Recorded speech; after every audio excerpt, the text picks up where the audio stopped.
ಒಂದು ನಿಮಿಷ ಡೋನರ್ಗಳೇ, ಸ್ಕ್ರೋಲ್ ಮಾಡ್ಬಿಡಿ. ಮನುಷ್ಯನಿಗೆ ತುಂಬ ಈಸಿಯಾಗಿರೋ ಕೆಲಸ ಅಲ್ವಾ?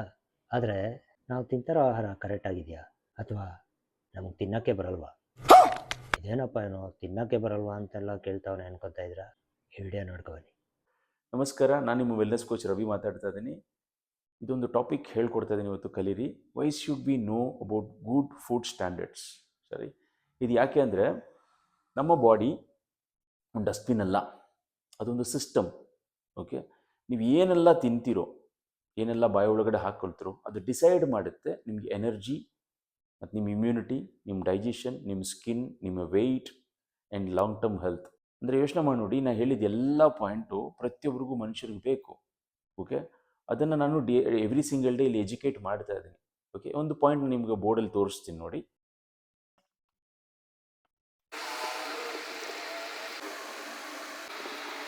ಈ ಬೋರ್ಡ್ ಮೇಲೆ ಬರೆದಿರೋ ವಿಷಯಗಳನ್ನ ಗಮನಿಸಿ. ಇವತ್ತು ನಾವು ಏನು ಆಹಾರ ತಿಂತಾ ಇದೀವೋ ನಿಜವಾಗ್ಲೂ ಆಹಾರ ಅಲ್ಲ. ಓಕೆ, ಆಹಾರ ಆಗಿದ್ದರೆ ನಮ್ಗೆ ಈ ಥರ ಹೆಲ್ತ್ ಇಶ್ಯೂಸ್ಗಳು ಬರೋ ಚಾನ್ಸಸ್ಗಳು ತುಂಬ ಕಮ್ಮಿ ಇರ್ತಾ ಇತ್ತು.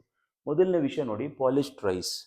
ಇವಾಗ ನಾವು ತಿಂತಿರೋ ಆಹಾರ ತುಂಬ ಟೇಸ್ಟಿ ಇದೆ, ತಿನ್ನಬೇಕು ಅನ್ನಿಸ್ತದೆ. ಓಕೆ, ಪಾಲಿಷ್ ಮಾಡಿದರೆ ಅದರಲ್ಲಿರೋ ನಾರಿನಾಂಶಗಳು ಕಳ್ಕೊಂಡ್ಬಿಟ್ಟಿದ್ದೀವಿ.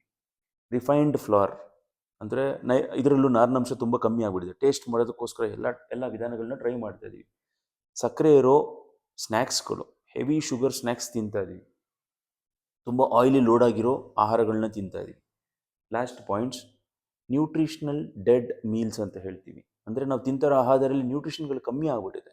ಇವಾಗ ಈ ಥರ ಆಹಾರಗಳನ್ನ ತಿಂದ್ಕೊಂಡು ಆರೋಗ್ಯವಾಗಿರ್ತೀವ? ಈಗ ನನ್ನ ಸ್ಟೋರಿ ನೋಡಿ. ನಾನು ನಮ್ಮದು ಎಂಟೈರ್ ಫ್ಯಾಮಿಲಿದು ಲೈಫ್ ಸ್ಟೈಲ್ ಹೀಗೆ ಇತ್ತು.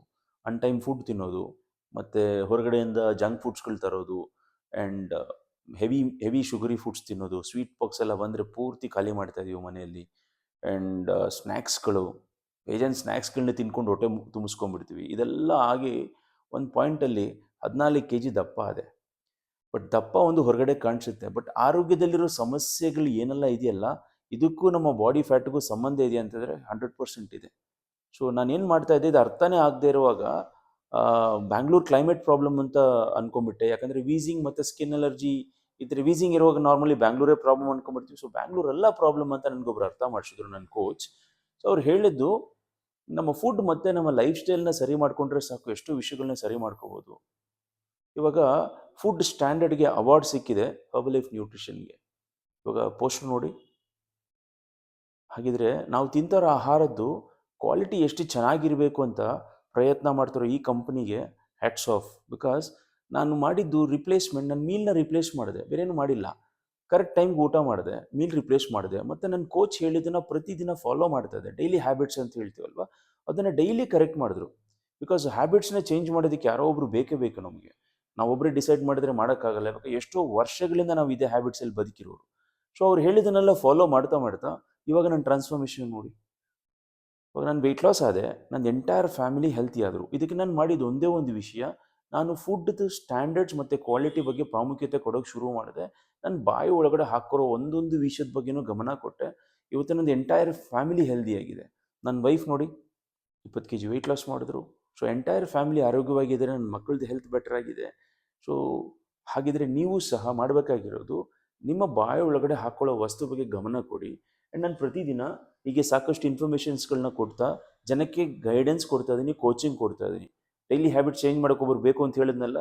ಸೊ ನಿಮಗೂ ಇಂಟ್ರೆಸ್ಟ್ ಇದ್ದರೆ ಬನ್ನಿ, ನಿಮಗೂ ಇದೇ ಥರ ಗೈಡೆನ್ಸ್ ಕೊಡ್ತೀನಿ. Thank you so much. ನೋಡಿದ್ರಲ್ಲ, ಹೆಂಗೆ ತಿಂದ್ರೇನು, ಯಾವ ತಿಂದ್ರೇನು ಅನ್ಕೊತೀವಿ. It's very important. ಜೀವದ ಜೊತೆ ಯಾವತ್ತೂ ಸರ್ಸ ಆಡಬಾರ್ದು. ಸೊ ನಿಮಗೂ ಹೆಲ್ತ್ ಬಗ್ಗೆ, ನ್ಯೂಟ್ರಿಷನ್ ಬಗ್ಗೆ, ಆಹಾರಗಳ ಬಗ್ಗೆ ತಿಳ್ಕೊಳ್ಳೋ ಆಸಕ್ತಿ ಇದೆಯಾ?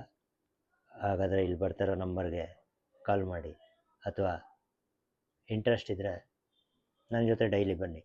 ಯಾಕಂದರೆ ನಿಮ್ಮ ಒಂದು ಸರಿಯಾದ ಹೆಜ್ಜೆ ಫ್ಯೂಚರಲ್ಲಿ ಬರೋ ದೊಡ್ಡ ಆಪತ್ತನ್ನು ತಡಿಬೋದು, ಉತ್ತಮ ಜೀವನ ನಡೆಸೋಕ್ಕೆ ನಾಂದಿ ಹೇಳ್ಬೋದು.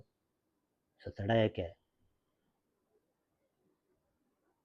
ಸಿಗೋಣ.